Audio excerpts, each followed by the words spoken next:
Bonjour à toutes et à tous et bienvenue sur Quelle Recette. Alors, la recette du jour, c'est une brioche qui est vraiment très facile à réaliser. Il y a très peu d'ingrédients. En plus, c'est des ingrédients que vous pouvez facilement trouver dans votre placard, dans votre frigo, etc. Alors pour cette brioche, elle s'effiloche assez facilement. Elle est vraiment fondante en bouche. Elle ressemble un peu aux brioches qu'on achète justement dans des boulangeries. Mais c'est juste que là, vous la faites vous-même. Donc justement pour cette brioche, vous pouvez très bien, là j'ai préparé une brioche tressée, vous pouvez très bien préparer une brioche nanterre, des petites brioches à tête, juste des boules de brioche justement avec des pépites de chocolat sur le dessus, etc. En tout cas, elle est vraiment très facile et je vous conseille justement de préparer votre propre brioche chez vous parce qu'elle ne ressemble pas du tout à ce qu'on achète dans les grandes surfaces. Donc je vais d'abord commencer par vous présenter les ingrédients, ensuite je passe à la préparation. Pour la préparation de la brioche, je vais d'abord commencer par vous présenter les ingrédients. Alors il vous faut 10 g de levure fraîche, de préférence pour la réalisation de la brioche, il vaut mieux utiliser de la levure fraîche que de la levure sèche. C'est mieux pour la préparation. Ensuite, il vous faut aussi 250 g de farine. Pour la farine, il faut prendre la T45. Alors la farine T45, 250 g. Ensuite, il vous faut aussi 160 g de beurre mou. Alors là, pour le beurre, c'est très important de prendre du beurre de bonne qualité parce que justement dans la brioche, il y a beaucoup de beurre et pour ça, il vous faut du beurre de bonne qualité. Ensuite, il vous faut aussi du beurre mou. Alors là, c'est du beurre que j'ai laissé depuis la veille à l'extérieur du frigo.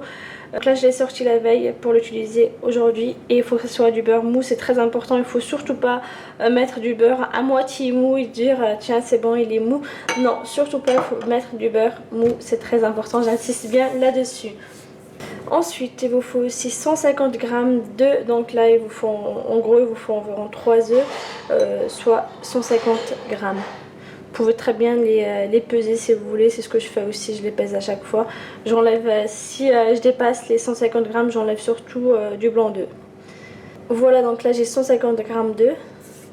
Ensuite, il vous faut aussi 30 g de sucre, une pincée de sel.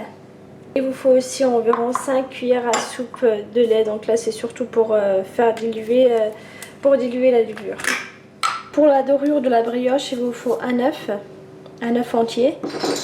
Il vous faut aussi de la farine pour pouvoir travailler la brioche sur un plan de travail. Donc là je vais mettre, pour la préparation, je vais commencer justement par faire diluer les 10 g de levure dans un peu de lait. Pour ça je vais mettre 5 cuillères environ. 5, voilà. Donc maintenant je vais mettre le lait en micro-ondes quelques secondes jusqu'à ce que le lait soit légèrement tiède pour pouvoir le verser dans la levure. Alors le lait est tiède, je vais le verser dans... Il faut qu'il soit légèrement tiède, pas beaucoup non plus. Donc là je le verse dans la levure boulangère fraîche. Je mélange. C'est pour pouvoir faire diluer justement la levure. Ensuite, alors toujours dans la préparation de la brioche, je vais commencer par... dans un saladier, du coup j'ai versé 250 g de farine T45. Je vais mettre le sucre. Voilà. Une petite pincée de sel. Voilà. Ensuite, je vais juste faire un petit puits. Hop. Je vais creuser un peu. Voilà.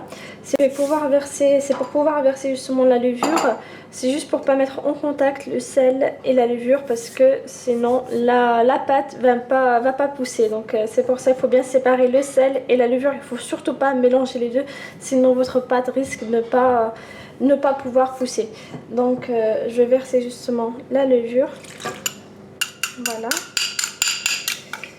Donc la levure diluée dans quelques cuillères à soupe de lait. Ensuite je rajoute les œufs, 150 g. Maintenant je vais mélanger la pâte. Alors pour la pâte, vous pouvez très bien la mélanger à la main. De toute façon, tout ce que vous pouvez faire avec un robot, vous pouvez très bien le faire à la main. Ça demandera juste un peu d'effort et comme ça vous perdrez un peu de calories en plus. Donc maintenant je vais mélanger jusqu'à obtenir une pâte un peu molle et en même temps un peu dure. Je mélange juste quelques minutes.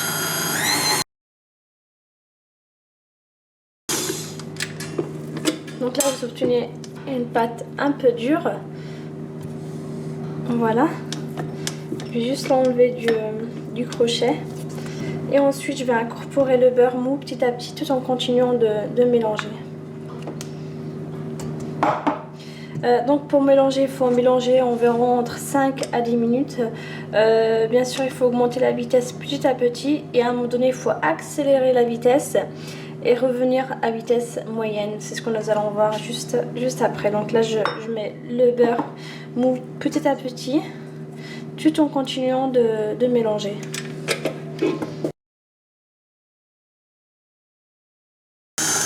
Donc je vais juste mélanger un peu avec la cuillère en bois pour bien incorporer le beurre dans la pâte.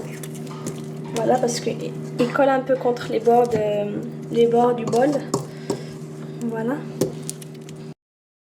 Donc là je laisse sur vitesse lente pour le moment. Et après dans quelques minutes on va commencer à augmenter la vitesse. Donc là je vais fouetter environ 1 minute à vitesse maxi et ensuite je vais revenir à vitesse moyenne pendant environ 5 à 10 minutes.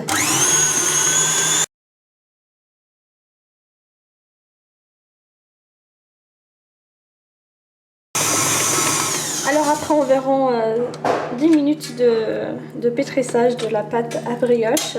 Normalement la pâte elle se décolle du bol du robot, voilà, ou du saladier si vous pétrissez la pâte à la main. Donc là je vais enlever la pâte du crochet. Donc là je vais juste fariner légèrement la pâte, pas beaucoup parce que le but c'est pas d'avoir une pâte dure justement, c'est d'avoir une pâte qui est très très molle, limite elle colle un peu contre les mains.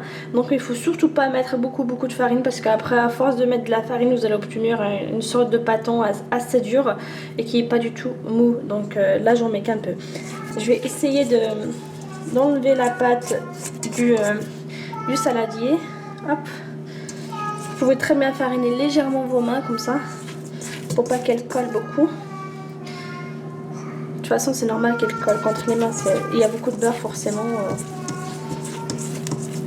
Voilà, donc là je vais la laisser, j'ai décollé la pâte un peu du bol. Non. Alors maintenant je vais laisser reposer la pâte, de préférence au mieux la laisser reposer dans un endroit chaud, surtout que maintenant il fait très très froid, donc n'hésitez pas à la mettre, à couvrir le saladier et ensuite le mettre à côté d'un radiateur par exemple, ou dans une pièce où il fait très chaud. Bien sûr si votre pièce est froide, la pâte elle ne poussera pas et la brioche, vous n'allez pas réussir la brioche. Ce qui est important, donc si vous préparez la brioche en été par exemple, c'est très bien parce que il fait très chaud, donc la pâte elle va pousser facilement. Mais par contre il y aura l'inconvénient du beurre, comme il fait très chaud, donc le beurre risque de fondre en été. Et là maintenant il fait froid, bien sûr pour le beurre ça va très très bien, mais pour la pousse la pousse de la pâte, vaut mieux laisser justement cette pâte à côté d'un radiateur ou d'un chauffage, etc. Moi je pense que je vais plutôt la laisser pousser 1h30, comme il fait pas très chaud en ce moment, c'est mieux pour la pâte. Alors après avoir laissé pousser la pâte pendant environ 1h30, maintenant je vais l'enlever du saladier.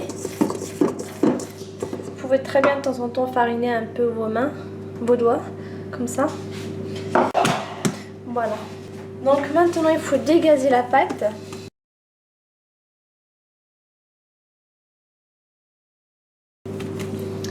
Alors maintenant je vais couper la pâte. Après avoir dégazé la pâte, je vais la couper en trois parts égales. Voilà, donc là j'ai 3 pâtes. Faut toujours mettre juste un peu de farine. Fleurir légèrement la pâte avec un peu de farine. Voilà. Faut surtout pas trop fariner la pâte à chaque fois, mettre trop de farine parce que comme je vous disais, vous allez obtenir une pâte assez dure. Et c'est pas du tout ce qu'on recherche, justement ce qu'on veut, c'est surtout une pâte qui est très légère, en même temps assez molle. Voilà, donc là pour faire une tresse, essayez de faire comme vous pouvez. Donc là je vais former des petits bâtons, des bâtons de pâte. Pour ça essayez de faire comme vous pouvez justement pour les bâtons. Donc là je vais les rouler un peu sur le plan de travail. Donc là j'ai mes trois bâtons de pâte. Ils ont à peu près la même taille. Après justement pour façonner la tresse, la brioche tressée, vous pouvez très bien faire comme vous pouvez. Si c'est pas bien réussi, c'est pas très grave. Le plus important c'est la pâte. Donc là du coup je ramène la première pâte sur celle du milieu comme ça. Je colle l'ensemble. Donc le problème c'est que j'ai oublié comment faire les tresses. Donc je pense que je vais ramener celle-ci. Non. Je vais faire comme ça, voilà. Je vais ramener la première, celle-ci là au milieu. Voilà. Ensuite j'écarte les autres. Je ramène l'autre ici. Toujours en écartant un peu la pâte. Donc là, ici. Qu'est-ce qu'il y a mon bébé? Voilà. Hop, côté gauche du coup à son tour. Côté droit. Gauche. Droit. Voilà pour la tresse. Hop. Je vais mettre la brioche sur la plaque. Je vais la prendre délicatement. Voilà, donc là je vais juste appuyer encore une fois ici pour que ce soit bien collé. Voilà, donc maintenant je vais couvrir la brioche tressée avec quelques linges propres. Vous pouvez même utiliser une grande nappe épaisse pardon, pour couvrir la brioche. Donc maintenant je vais laisser pousser la pâte pendant environ 2 heures, toujours dans une pièce assez chaude. Bien sûr, si votre pièce, encore une fois, si votre pièce n'est pas chaude, votre pâte elle ne poussera pas, sauf si c'est un problème de levure, mais en tout cas je vous conseille plutôt d'utiliser de la levure fraîche. Si elle ne pousse pas justement, c'est que votre pièce elle n'est pas assez chaude, donc forcément la pâte elle ne pousse pas, parce que pour qu'elle pousse il faut de la chaleur. Sinon, si vous avez la fonction dans votre four, si vous avez la fonction étuve, je l'ai aussi, donc je peux très bien l'utiliser si je veux faire pousser assez rapidement la pâte. Au lieu de la faire pousser pendant environ 2 heures, je vais seulement attendre environ 1 heure avec la fonction étuve à 35 degrés. Donc ça c'est une fonction que vous pouvez retrouver, je ne sais pas si vous l'avez ou pas, sur votre four. C'est marqué étuve dessus, donc vous pouvez très bien l'utiliser. Mais moi j'ai le temps, donc j'ai mon ménage à faire. Je vais la laisser pendant environ 2 heures dans une pièce assez chaude à côté d'un radiateur. La brioche a doublé de volume. Donc maintenant je vais dorer le dessus avec un blanc d'œuf. Un blanc d'œuf puis un jaune d'œuf, donc un œuf entier, voilà. Donc là j'ai mélangé un œuf entier. Donc j'ai ce pinceau là, mais il risque de dégazer la pâte. Il est pas très pratique. Donc moi je vais utiliser pour dorer le dessus, je vais utiliser ma main, mes doigts. Et je vais appuyer légèrement, surtout pas appuyer dessus avec les doigts ou quoi que ce soit, parce que vous allez dégazer la pâte et elle va pas lever, elle va pas augmenter de volume dans le four. Donc là je vais juste faire ça.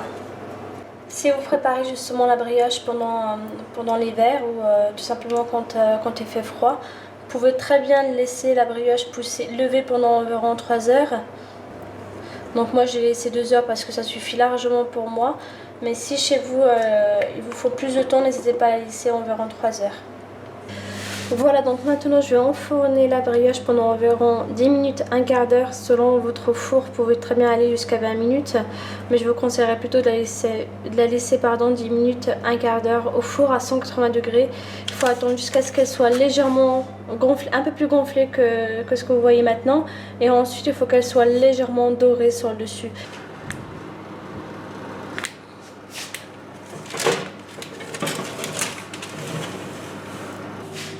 Alors la brioche est prête, ça prend environ un quart d'heure au four à 180 degrés.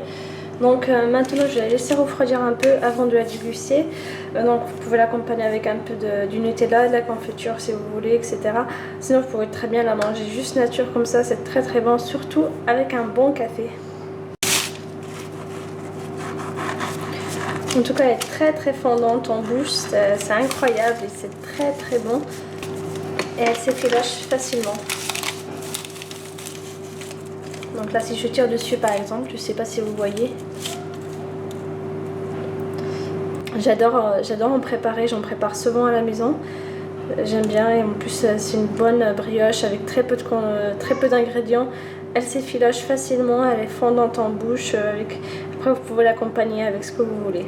Moi ce que j'aime le plus c'est de mettre un peu de confiture de fraises ou d'abricot sur le dessus. Donc un peu de confiture. Vous pouvez très bien décorer le dessus avec un peu de sucre glace si vous trouvez que la brioche n'est pas assez sucrée. Sinon vous pouvez très bien rajouter un peu plus de sucre. En tout cas c'est vraiment très bon. Donc n'hésitez pas à la préparer chez vous. Si vous avez des questions vous pouvez très bien me les poster sur YouTube ou sur Facebook. Je vous répondrai avec grand plaisir. Voilà pour aujourd'hui, vous pouvez retrouver tous les ingrédients sur mon site quellerecette.com. Vous pouvez aussi les retrouver juste sous la petite vidéo. N'hésitez pas à vous abonner pour plus de recettes et si vous souhaitez m'encourager, il suffit de cliquer sur partager pour faire découvrir ma chaîne YouTube à vos amis, à votre famille, etc. A très bientôt sur Quelle Recette. Ciao.